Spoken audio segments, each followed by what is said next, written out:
I got a real great letter from a listener about a week and a half ago where he thanked me for all the information I give on my show, particularly on carbs.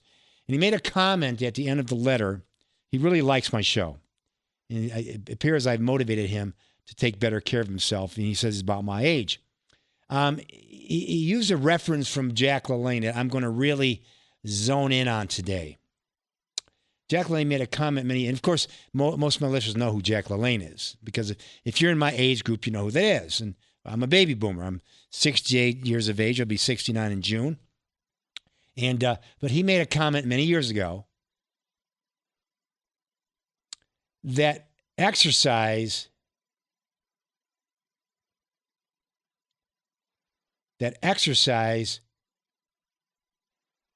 is queen, but nutrition is king. Here's the quote he made.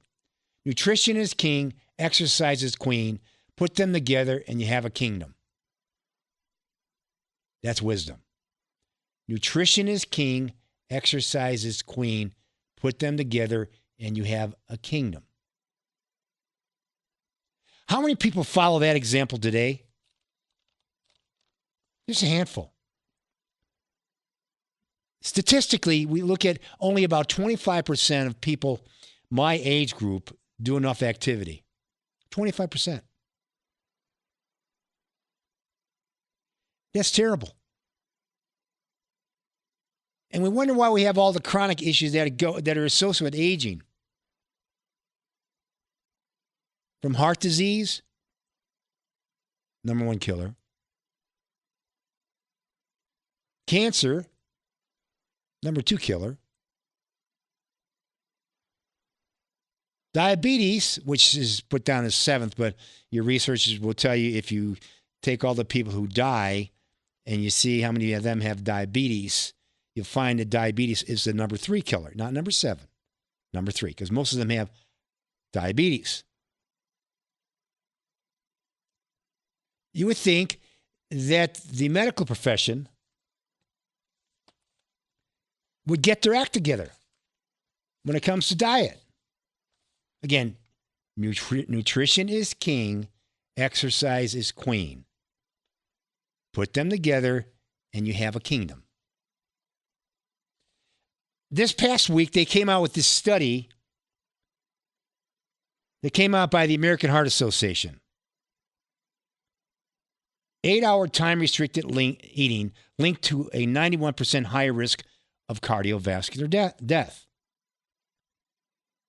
An analysis of over 20,000 U.S. adults found that people who limited their eating across less than 8 hours per day, a time-restricted eating plan, were more likely to die from cardiovascular disease compared to people who ate across 12 to 16 hours per day, according to a preliminary research presented at the American Heart Association's Epidemiology and Prevention, Lifestyle, and Cardiometabolic scientific sessions that was in Chicago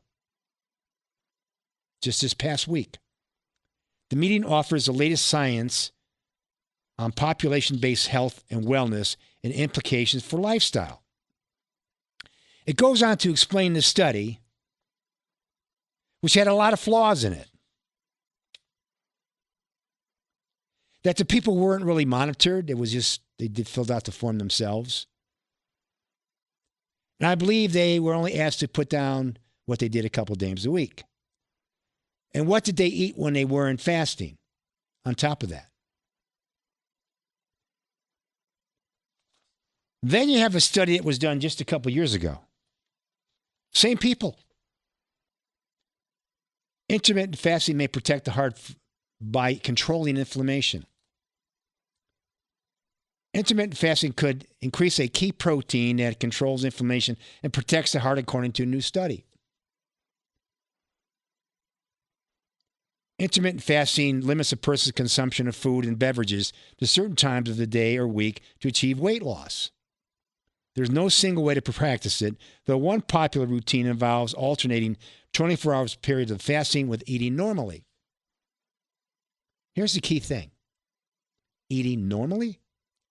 So one day you fast and one day you don't. But what you're eating on the days that you're not fasting is eating normally.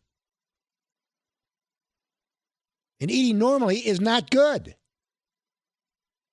Because most Americans today, they can overconsume junk food. And they underconsume the Lance diet. Too many processed foods. Then they try to starve. Here we go. It's the same thing. We have the same rollerball effect when it comes to basically people trying to desperately lose weight.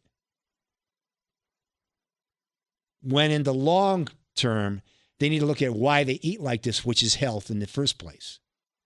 Desperation doesn't give you results. They're temporary. Lifestyle change gives you permanent results, which is health benefits. So how you need to do this, you need to approach this from a different way. That nutrition is king.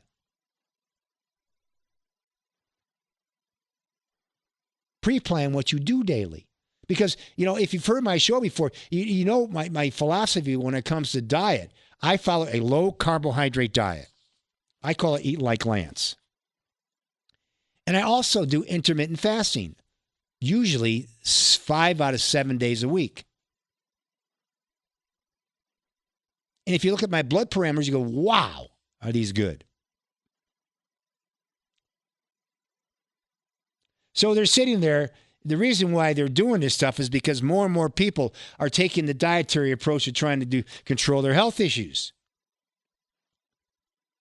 And when they make dietary changes to control their health issues, what does that mean? Why would you report two different studies done with the same thing with different results by the same people?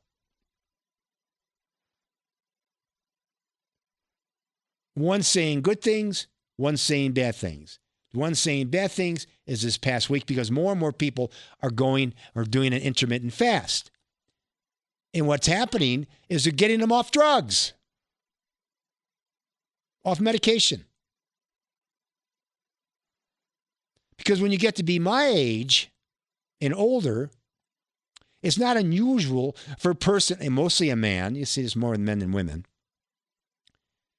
being on anywhere from 5 to maybe 10 or 15 different drugs daily for the health issues they have that are associated with lifestyle, not sickness. Because the lifestyle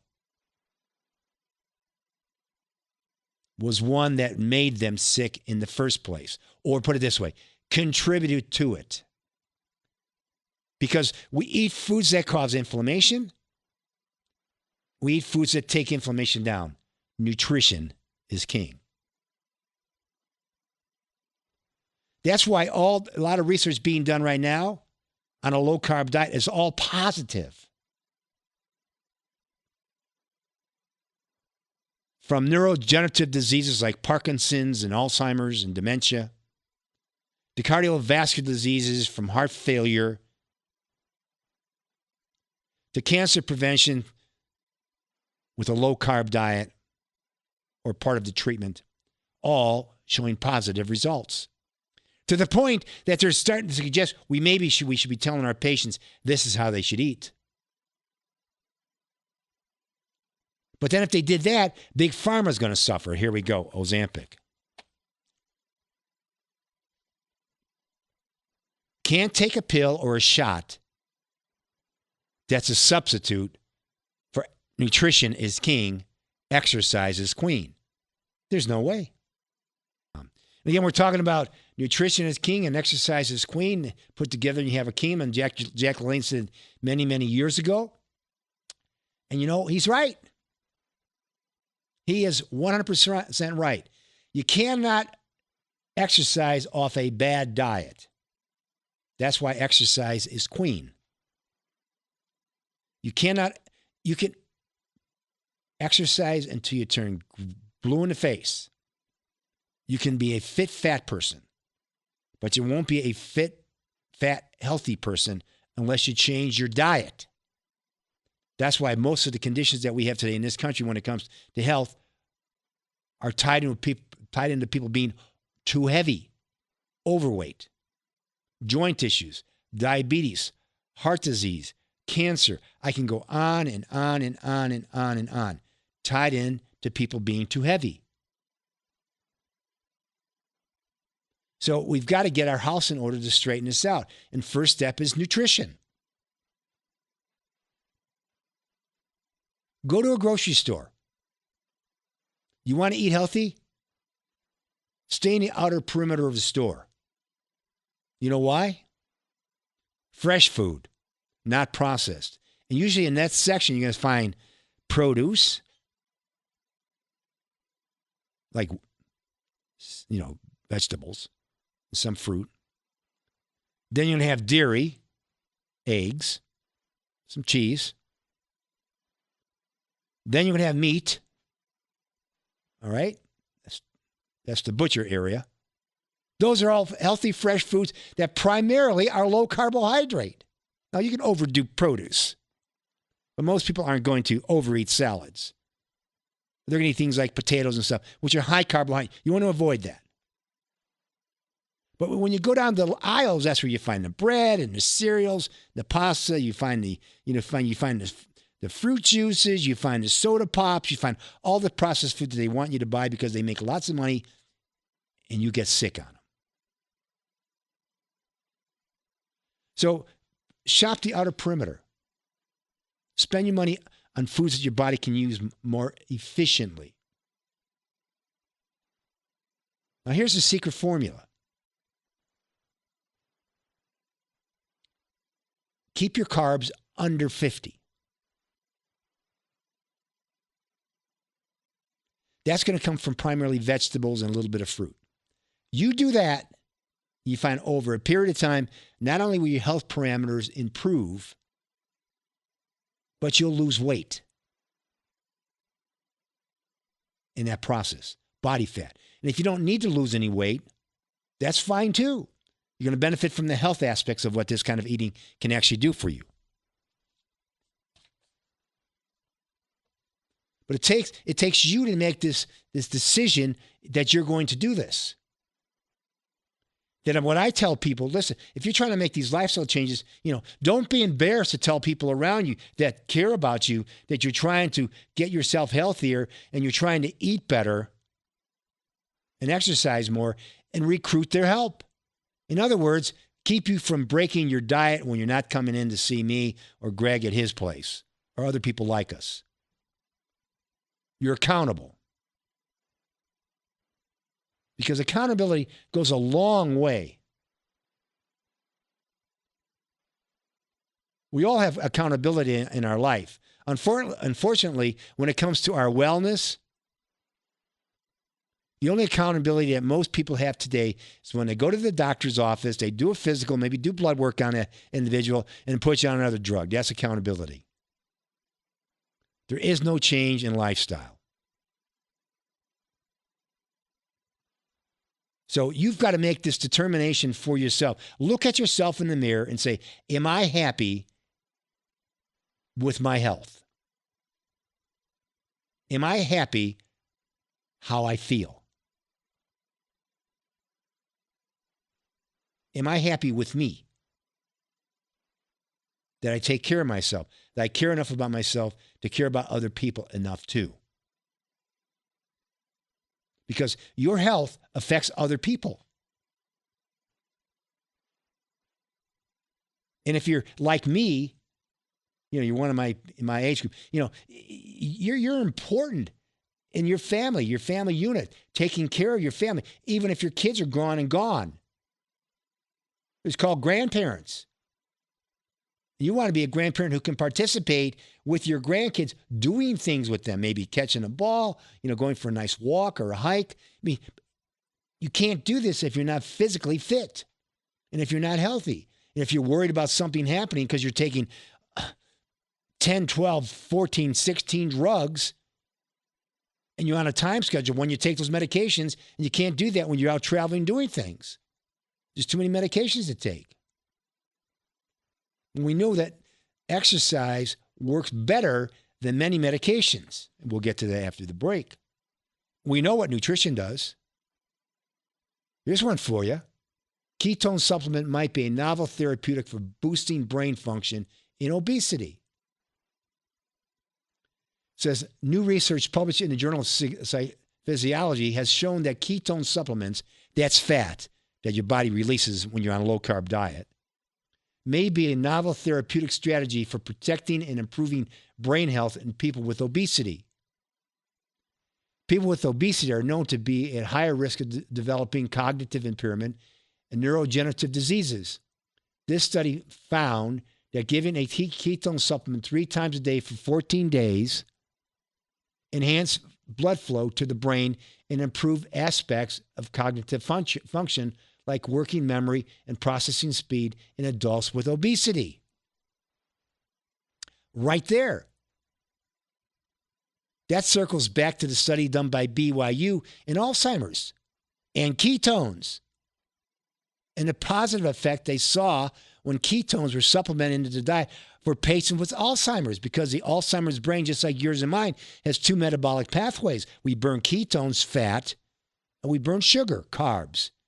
But it's the carb pathway that shuts down, which affects how those brain cells are sending messages from one to the other, where ketones gives them the fuel source to do that. So besides supplementing the diet with BHB, beta-hydroxybutyrate, a ketone body, go on a low-carb diet on top of that and see the real positive effects, and then exercise. Anyhow, I'm going to make this offer again. We had nobody respond. I don't like that. I'm telling you what, people, generally speaking, you need to do something. Take care of yourself. All right, we're talking about exercise is queen, nutrition is king. You can reverse that and say exercise is king, nutrition is queen. Together they make a kingdom. Yes, they do. They work together. So here's some more information that I bring up from time to time. The effects of exercise versus drugs. This is from Tufts University. For stroke, prediabetes, and coronary heart disease, physical activity seems to be as good as popping a pill. Doctors should consider prescribing exercise as well as medication for some common conditions, a study suggests. It found that exercise affects outcomes about equally as well as prescription drugs for coronary heart disease, prediabetes, diabetes, and stroke. The research did not specify which type of exercise worked best for the different conditions. The study was what was called a network meta-analysis, which allows researchers to compare evidence that many existing studies on different types of treatment for the same disease. The review, now listen to this. The review examined 305 randomized controlled trials with 339,274 participants. Remember that number. We want to see how much evidence there is with rigorously designed studies on exercise versus the most commonly used type of intervention in medicine, medication. The evidence suggests that exercise and many drug interventions are potentially similar in terms of reducing mortality during rehabilitation after stroke, prevention of diabetes, and secondary prevention of coronary heart disease, according to a study published in the British Medical Journal. Exercise, not pharmaceuticals, provided better outcomes in patients rehabilitating after a stroke, in the case of coronary heart disease, and prediabetes and diabetes. Exercise and drug had about equal outcomes. The results suggest that exercise is underused by physicians for patients with these conditions. It goes on to say this. Now listen to this. They said we need more studies done. I remember there's 339,000 people that participated in these exercise studies. I think we need more studies, in particular, on exercise. And they said here we should have more studies on drugs too. Now listen to this.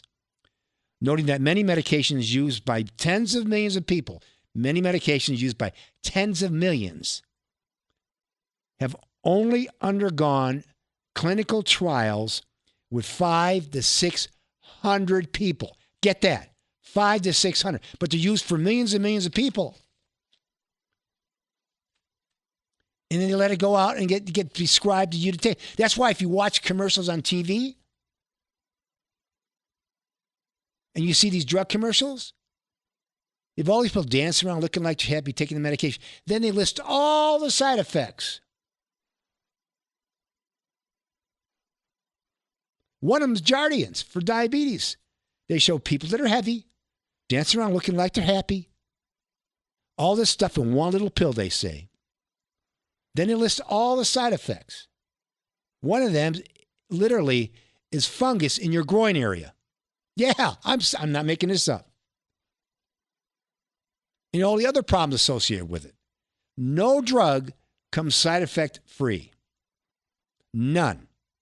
They all have side effects because they're interfering with metabolic pathways in the body that God created.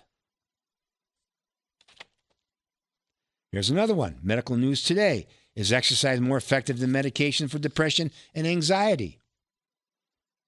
A large analysis of meta-studies finds that exercise is more beneficial for conditions such as anxiety and depression than standard psychotherapy or medications. The new study found that essentially all forms of exercise produce significant mental health benefits. Shorter, high-intensity exercise programs produced the greatest effect. That's PHA training, my way of exercising, using resistance in a manner that's aerobic. Exercise provided the greatest mental health benefits to people with depression or had been diagnosed with HIV and kidney disease, pregnant, postpartum women, and otherwise healthy adults. Physical activity is 1.5 times more effective at reducing mild to moderate symptoms of depression, psychological stress, and anxiety than medications or cognitive behavior therapy, according to the study. The study found that briefer exercise programs provided more benefits than extended regimens. The benefits of physical activity interventions diminished with longer duration of programs. In other words, you don't have to spend an hour and a half in the gym. 20 to 30 minutes, 2 or 3, 4 days a week. Yes. Exercise like Lance, the PHA system. Exercise is king, nutrition is queen, or vice versa. Exercise is queen. I'm saying exercise is, yeah, you got it. Anyhow, together, it makes a kingdom. Jack LaLanne said that many, many years ago, and it's true. He's 100% correct. You can't beat the benefits of exercise. You really can't. And it doesn't take a lot of time. Okay, here's one for you. An analysis found that physical activity produced a median reduction in mental health issues from 42 to 60%. 42 to 60%. Psychotherapy and pharmacotherapy, medicine, produced a much smaller improvement with 22 to 37%. So it shows you right there that they got more benefits from exercise than they did from drugs without the side effects. But unfortunately, first line of benefits when it comes to recommending what you should do when you have issues is not exercise or dietary change. It's here, take this prescription medication to deal with these issues. Then you get on a drug thinking you can never get off it because you'll feel like that again. When it should be, let's exercise, let's change our diet, get some coaching, and deal with the... Now, I'm not saying some people won't need a medication because they will. Okay, what I am saying, the need for medications go way down when people are physically active. You get that, what we call a runner's high. That's the endorphins that are increased during activity, particularly more high intensity, like PHA training like we do. It's fast-paced, no resting between exercise, elevates the heart rate. You can get that endorphin fix in about 20 minutes. It's all you need. But unfortunately, the brain is an energy hog. It doesn't like to share energy with the body. So it has all kinds of ways of talking you out of doing activity. Like, oh, I don't have time. Oh, it's too inconvenient. I'll do it later today. Never happens. I'll start next week. Never happens. Oh, I joined the gym. 2 months later, 9 out of 10 don't go. Same thing with diet. Exercise is king, nutrition is queen, or nutrition is queen and exercise is king, no matter which way you look at it. Oh, I'll change my diet next week. I just joined, Nutrisystem. I just joined Weight Watchers. I just started taking Ozempic. 9 out of 10 people within 2 months go off a diet and exercise routine because they're not accountable. Mm-hmm. The average American goes on 13 different diets a year. 13 different ones. What are they trying to do? Instant weight loss. Instant benefits without making a change. Doesn't happen like that. That's where accountability comes in. And, you can't, in our country, you can't demonize food. You really can't, because we need food to stay alive. So there's no really jumping on a particular food when it comes to the government, because they make money off of all of this stuff. Believe me. It's called taxes. Okay, and drug licenses. Remember, Big Pharma, they have to pay for a drug license, and it's quite expensive, into hundreds of billions of dollars. Yeah, hundreds of billions. I'm sorry, hundreds of millions, I should say. Hundreds of millions of dollars, not billions, millions. A lot. So it's in the best interest of Big Pharma, okay, and the food companies to give you the wrong information so people stay unhealthy and get you on addictive foods, because we know the addictive foods are high carbohydrate-based foods. They're highly addictive. So if you want to break that addiction, you need to come to someone like me who can help you do that by getting you on the right lifestyle approach to exercise and nutrition and accountability.